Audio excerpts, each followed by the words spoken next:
Another new recipe we're gonna try is, originally I started out with wanting to do chicken Alfredo monkey bread. I could not find the recipe today, so while I was trying to go through and find it, I found this one instead, which looked super easy. And so it's a boat. So I have some French bread that I got from the store. I just hollowed out the middle. And since it's just gonna be me and Steve, we don't need the whole thing. And so I just took the other half because it was less, I had less room to scoop out, so I just cut it in half. And then I figured we'll probably make like some little pizzas this week and just put everything on there. So I'm gonna stick these in the freezer or the pantry, and we will do that and have like pizza and salad. So worked out. And then I browned up some bacon.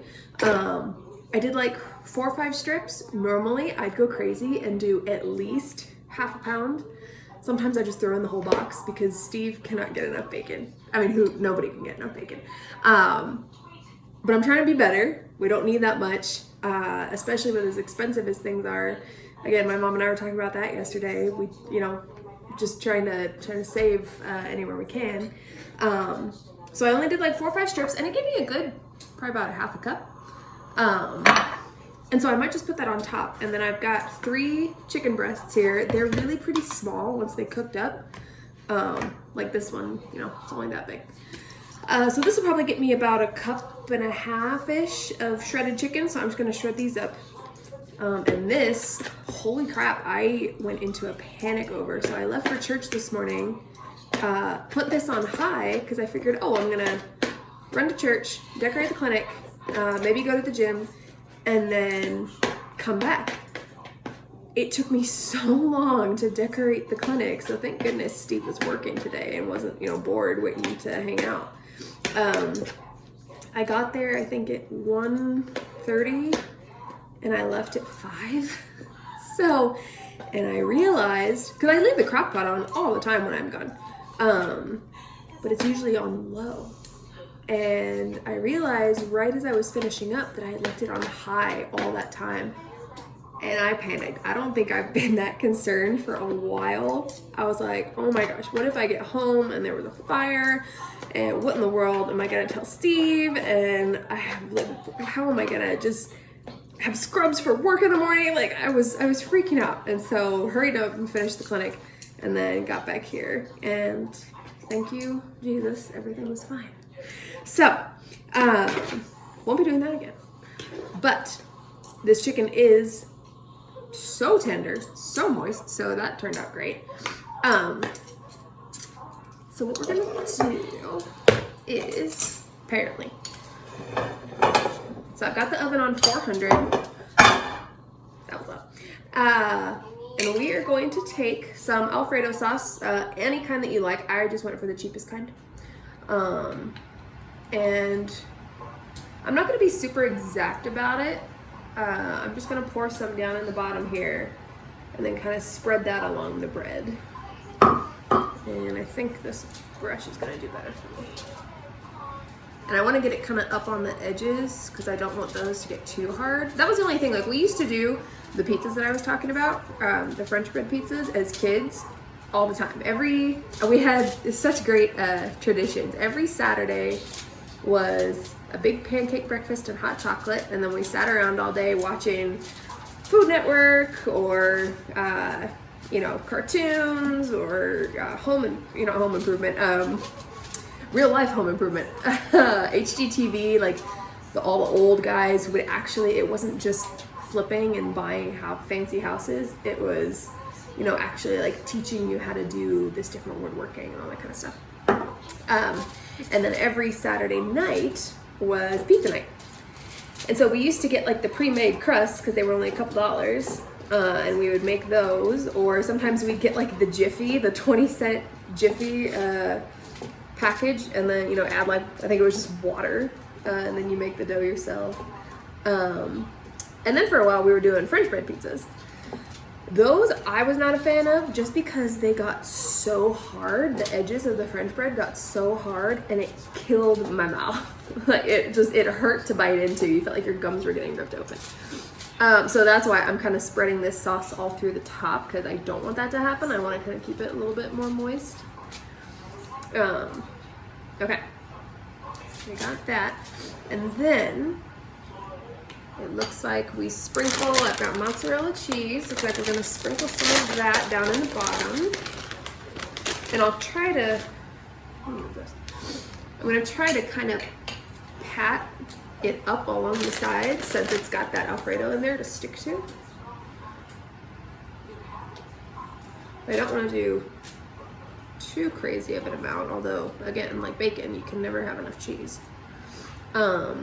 Because I want to be able to fit lots and lots of chicken in here.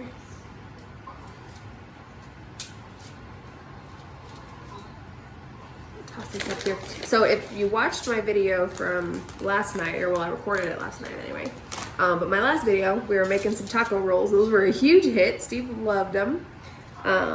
They make great leftovers. They heat up super well.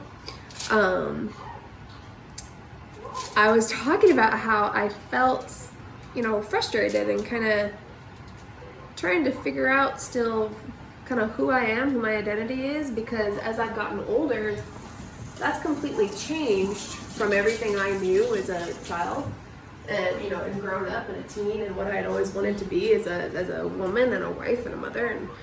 And that now I'm taking a lot more shortcuts than I had ever imagined I would. All right, and then now we're gonna sprinkle on top of here 1 teaspoon of Italian seasoning, teaspoon of salt, teaspoon of garlic, and then some Parmesan. I'm gonna do a little bit differently than the recipe said. It said to put all the cheese and the spices, everything just on the bottom. But I want it to be really mixed in with the chicken, so I'm gonna put some Alfredo sauce in there also. And then as I layer this, I'm gonna kind of put some layers of cheese in there so everything really melts together. But anyway, I was talking about that and how, you know, now I rarely make anything homemade. I remember the day I told my mom I stooped to buying a pre-made lasagna, just because I don't have time anymore or energy. Because, you know, even like tonight, I've been doing all this. So I'm gonna stick about half a teaspoon of salt in here and then the rest in the chicken. So I've been doing all of this work today, and, you know, kind of in my mind, I'm on this big time clock because I have to be up at 3 o'clock in the morning for work. And then I'm gonna be working, typically I'd work until about 6:37. Tomorrow I'm gonna be working till probably at least 8 o'clock. So it's gonna be a very, very, very long day. And, you know, by the time I get home, then I don't have the time to do these homemakery type of things, or very much less have the energy, especially if I'm going to put any sort of energy or devotion towards Steve. You know, I have to pick and choose my battles because I can't be exhausted all the time and then having him get the downfall of that. And so, you know, whereas like my sister-in-laws, who I really admire, would make something like this, they would make their Alfredo sauce, they would make their French bread from scratch. You know, I think one of them even tried making cheese before, so it is like homemaker to the max. And as I was going through my journal last night, I was, you know, I realized I had never really talked to God about that. And so I was writing that down, and I'm like, you know, just please help me remember that that's okay, that I don't have to be the exact image of what I had always imagined growing up, or the exact image of what the other women in my family are, because our lives are different. And I couldn't believe today when I got to church, it's one of those things to where, you know, Steve and I talk about it all the time. You hear people say, I heard God speak to me, or I heard God say to me. And of course, They didn't literally, like, you don't hear an audible voice like you do with me talking at you right now. But figuratively, I was like, damn, God, you responded fast. Because one of the readings was regarding how there are so many different parts of the body of God and the family of God. And just how, like, in the body, you know, a kidney is different from an artery, is different from a toe, is different from a lung. But you have to have all of them in order to function at your best ability. And when one of them is missing, you know it. So it's the same with people. Everybody has different gifts. Everybody has different talents and abilities and different ways of playing those out in their life.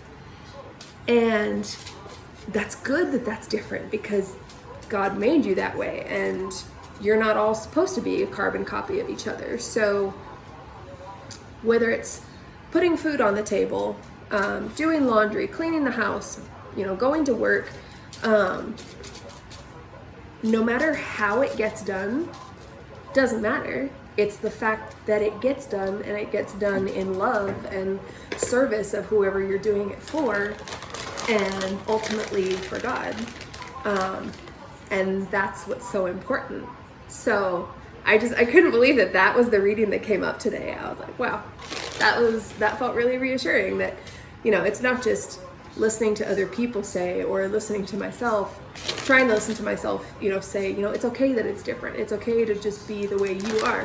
But that it literally came from the mouth of God, and that he said there's multiple different parts and purposes, and every single one is beautiful in its own way and perfect.